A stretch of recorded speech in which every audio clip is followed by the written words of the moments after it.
Insecure. That was her favorite word lately.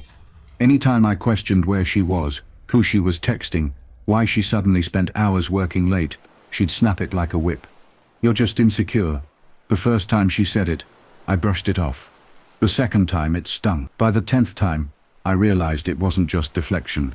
It was projection.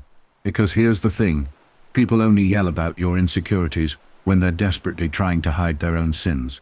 The breaking point came on a Tuesday night. I'd asked her why she smelled like cologne when she walked through the door. Not my cologne. Not anything we had in the house. And she lost it. You're insane. You're paranoid.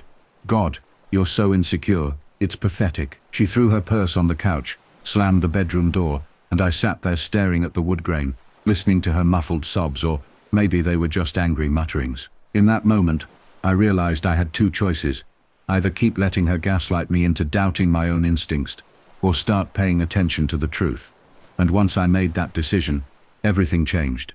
It wasn't hard to catch her. People who cheat always think they're clever, but they forget one simple fact. Patterns reveal everything. She always left the house at the same time, always claimed to be running errands, or meeting a friend, always came back with the same fake tired smile. All I had to do was follow the patterns. The first clue came from her own car, or rather the lack of it.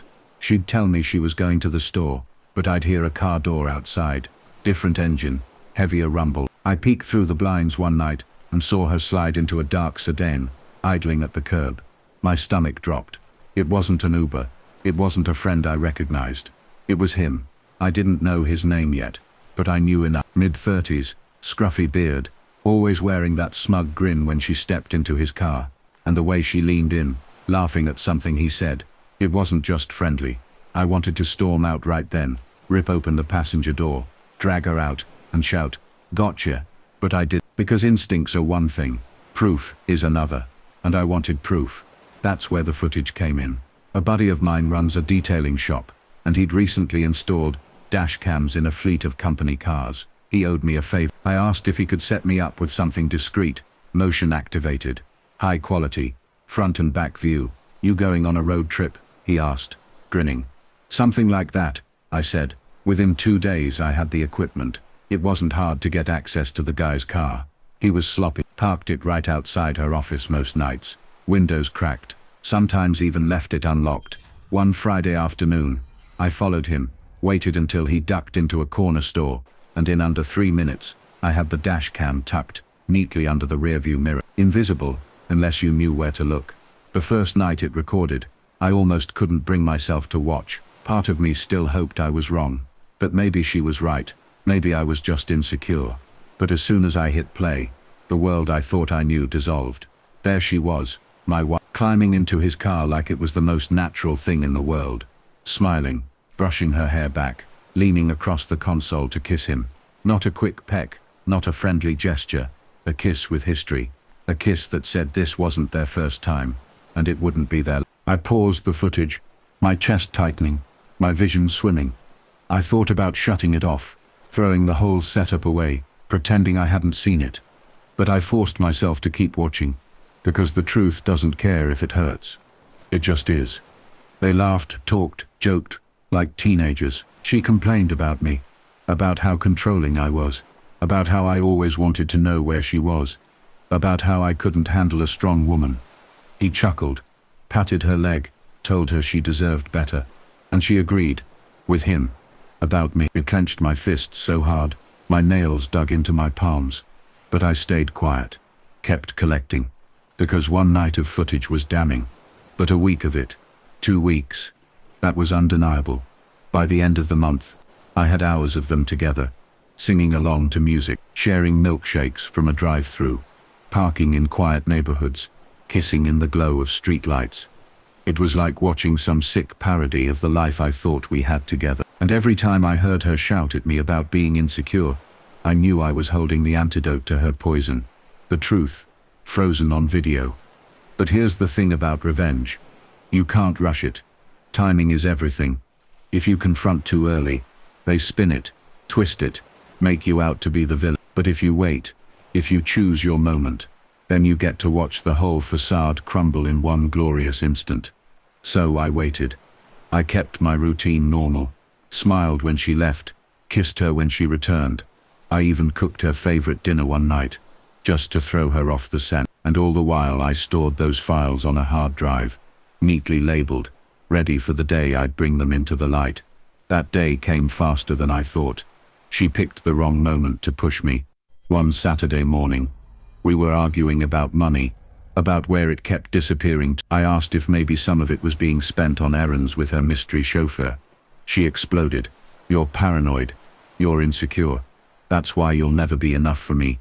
Her voice was sharp enough to rattle the window. She thought she'd won, thought she'd buried me under guilt one more time. But this time I didn't flinch. I just smiled. "Insecure," I said slowly, reaching for the laptop on the counter. "Funny you should say that. Let's see what your friend thinks." Her face paled as I clicked open the folder. One video filled the screen. Her sliding into his car, kissing him like she was starving. The audio played clear, her voice mocking me, laughing with him. Her jaw dropped. "Where? How? You yelled insecure so many times," I said, my voice steady, calm, deadly quiet. I figured I'd check, and look what I found. Not insecurity, just reality. She stammered, reached for the laptop, but I pulled it back. "Don't. This is just one clip. I've got plenty more." And in that moment, watching her face crumble, watching the lies dry up on her tongue, I knew the power had shifted. She wasn't in control anymore. I was. But the best part, that wasn't even the end of the plan. She froze there, staring at the laptop like it was a live bomb. Her lips parted, but nothing came out. For the first time in months, she didn't have a comeback. No accusations, no gaslighting, no "you're insecure," just silence. And silence, after all the shouting, was the sweetest sound I'd ever heard. I leaned back in my chair, crossing my arms. "Go on. Say it. Tell me I'm insecure now. Say I'm paranoid." Her eyes flickered from the screen to me, panic spreading across her face. "This isn't what it looks like." I laughed. Actually laughed. "Don't insult me. You're sitting in his car, kissing him like a damn high schooler, calling me controlling while you suck down milkshakes with your side guy. Do you know what insecurity is? Wondering if my gut is lying to me. But this," I tapped the screen, "this is proof." Her shoulders collapsed. She covered her face with her hands, shaking her head. And in that moment I realized she wasn't sorry she did it. She was sorry she got caught. The next few days were chaos. She tried everything. First denial, then anger, then tears, then bargaining. It was just a phase. I felt lonely. You weren't paying attention to me. Every excuse under the sun, as if she could somehow talk her way out of footage that showed her climbing into his car 3 nights a week. I didn't buy. I played it calm, methodical, because I'd already shifted into planning mode, and I knew exactly how I wanted this to end. The first step was the side guy himself. He didn't know yet that I had the footage. He probably thought I was some clueless husband, oblivious to the fact that my wife was sneaking out in his car. So I called him, used her phone while she was in the shower. "Hey," I said when he answered, keeping my voice steady. "It's me, her husband." Silent, then a sharp intake of breath. "Don't hang up," I continued. "I'm not calling to scream or threaten. I just want you to know I've got everything on video. Every laugh, every kiss, every word. So when you see her again, maybe ask yourself how much of this you want public." He stammered, cursed under his breath, and hung up. Perfect. Because now he wasn't just worried about her. He was worried about me. And fear spreads faster than lust. When she met him again that week, she came back different. Nervous, pacing, wringing her hands. "Did you call him?" she demanded. "Yep. Why would you? What did you say?" "Enough," I replied. Enough to make him rethink sneaking around with a married woman. Enough to make him realize, this isn't some fun little fling. It's a mess. And guess what? He's in it now. Her face twisted in horror. She knew the walls were closing in. That was when I pulled out the second card. Amanda, my lawyer. I'd met with her quietly while pretending everything at home was normal. I slid the folder of footage across her desk, and she flipped through it with a raised brow. "This is comprehensive," she said. "Think it's enough?" I asked. "Enough? It's overkill. You'll walk out of this divorce with everything you want. Custody, assets, even alimony waived." Judges don't look kindly on this kind of evidence. So when the papers hit her hands 2 weeks later, she broke down completely. "You're really doing this," she whispered, her voice trembling. "Doing it?" I leaned in. "I've already done it. All those nights you shouted at me about being insecure. I was building the case. You thought I was blind, but I was watching every step. And now," I tapped the stack of papers, "now you get to live with it." She cried, begged, even tried turning it back on me. "You set me up. You spied on me." I shook my head. "I didn't make you cheat. I didn't make you lie. I just turned the light on in a dark room." The fallout was swift. Her side guy ghosted her completely once the legal papers named him as a witness. He didn't want to testify, didn't want his name dragged into court. He blocked her number, stopped showing up in front of the house. All those nights she thought he'd rescue her. He vanished. Meanwhile, she had to stand in front of a judge and watch the footage play on a screen, watching herself kiss another man while swearing to work late. The humiliation was written all over her face, and the judge's decision, as clean as I'd hoped. I kept the house. I kept the car. I even kept most of the savings, because she'd burned through joint accounts to fund her little adventures. She moved into a one-bedroom apartment across town.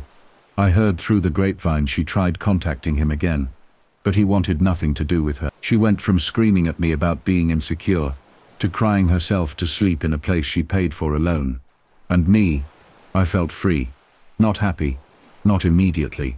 There's nothing happy about watching the person you love betray you, but free.